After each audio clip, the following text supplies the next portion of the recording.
ഈ ഗവൺമെന്റ് കേരള ജനതയുടെ മുകളിൽ കയറിയിരിക്കുന്ന ഒരു മാറാപ്പായി മാറിയിരിക്കുകയാണ്.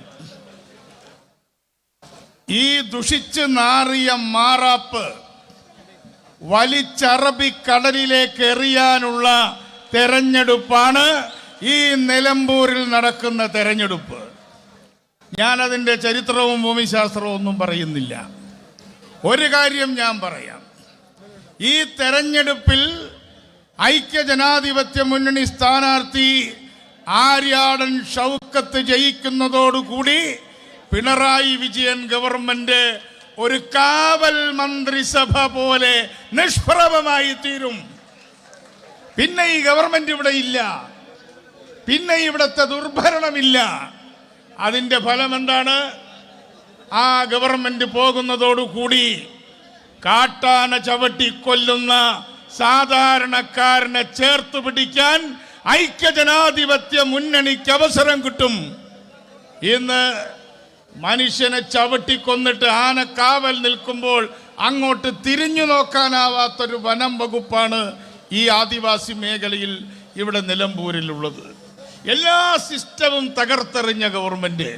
നമുക്കറിയാം, ആര്യാടൻ മുഹമ്മദ് അദ്ദേഹത്തെ ഞാൻ ആലോചിക്കുകയാണ്. ഞങ്ങൾക്ക് അദ്ദേഹം ഒരു ഗുരുവായിരുന്നു. തൊഴിലാളി രംഗത്ത്, ട്രേഡ് യൂണിയൻ രംഗത്ത് ഒരു കത്തുന്ന തീപ്പന്തമായിരുന്നു ആര്യാടൻ മുഹമ്മദ്. അദ്ദേഹം തൊഴിൽ മന്ത്രി ആയിരുന്നപ്പോഴാണ് കേരളത്തിലെ നിർണായകമായ ക്ഷേമനിധി പദ്ധതികളെല്ലാം ആരംഭിച്ചത്. ആ ക്ഷേമനിധി പദ്ധതികളൊക്കെ ഇന്ന് ചത്ത ശവം പോലെ കിടക്കുകയാണ്. പക്ഷെ ആര്യാടൻ ഷൗക്കത്ത് ജയിക്കുന്നതോടുകൂടി ഒരു സംശയവും വേണ്ട, ഐക്യജനാധിപത്യ മുന്നണി അധികാരത്തിലേക്ക് എത്തുന്നതിന്റെ ആദ്യ പടി ചവിട്ടിക്കഴിഞ്ഞാൽ ഈ മരിച്ചു കിടക്കുന്ന മുഴുവൻ ക്ഷേമനിധികളെയും പുനർജീവിപ്പിക്കും എന്ന് ഞങ്ങൾ ജനങ്ങൾക്ക് വാക്ക് നൽകുകയാണ്. അതുപോലെ തന്നെ ആശുപത്രികൾ, ഞാൻ പറഞ്ഞു പോകുന്നില്ല. ആശുപത്രികളിൽ ചെന്നാൽ മരുന്നില്ല, ഒരു ചുക്കുമില്ല, ചുണ്ണാമ്പുമില്ല. എന്താണ് നമ്മുടെ നാട്ടിലെ ക്ഷേമം? നമ്മുടെ ആര്യാടൻ്റെ മറ്റൊരു ഇഷ്ട വിഷയമായിരുന്നു സഹകരണ സംഘങ്ങൾ ഊർദ്ധശ്വാസം വലിക്കുകയാണ്. പഞ്ചായത്ത് രാജ്, നമ്മുടെ സ്ഥാനാർത്ഥി ഇവിടുത്തെ പഞ്ചായത്തിന്റെ മുനിസിപ്പാലിറ്റിയുടെ ചെയർമാനായിരുന്നു.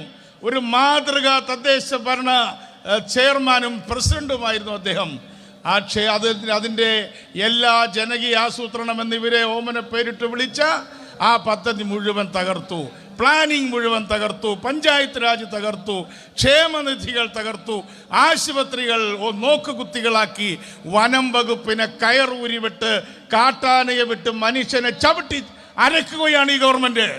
അതുകൊണ്ട് ഈ ഗവൺമെന്റിനെ ഞാൻ അവസാനിപ്പിക്കുന്നു. ഒന്നുകൂടെ ആവർത്തിക്കുകയാണ്. നിലമ്പൂരിന്റെ കാട്ടിൽ നിന്ന് അറബിക്കടലിന്റെ ആഴങ്ങളിലേക്ക് പിണറായി വിജയൻ ഗവൺമെന്റിനെ വലിച്ചെറിയണം. അതിനുള്ള ആഹ്വാനമായിരിക്കും നിങ്ങൾ നൽകുന്നത്. അതിനുവേണ്ടി തയ്യാറെടുത്ത് നിൽക്കുകയാണ് നിലമ്പൂർ, തറ്റെടുത്ത് നിൽക്കുകയാണ് നിലമ്പൂർ. ഇവിടെ ഞങ്ങൾ കമ്മിറ്റികളെല്ലാം കൂടിയപ്പോൾ ഞാൻ മനസ്സിലാക്കിയത് 263 ബൂത്തുകളും എണ്ണയിട്ട യന്ത്രം പോലെ ചലിച്ചു കഴിഞ്ഞു. ഈ നിലമ്പൂരിൽ ചലിപ്പിക്കണം എന്നല്ല, ചലിച്ചു കഴിഞ്ഞു. എത്രയാ പ്രിയങ്കാജിക്ക് നിങ്ങൾ കൊടുത്ത ഭൂരിപക്ഷം? ഞാൻ മനസ്സിലാക്കുന്ന 60,000 വോട്ടിന്റെ മുകളിലാണ് നിലമ്പൂർ മണ്ഡലം പ്രിയങ്കാജിക്ക് ഭൂരിപക്ഷം കൊടുത്തത്. അതിനോട് കിടപിടിക്കുന്നൊരു ഭൂരിപക്ഷം ആര്യാടൻ ഷൗക്കത്തിനും കിട്ടിയാൽ അതിൽ അത്ഭുതമൊന്നുമില്ല.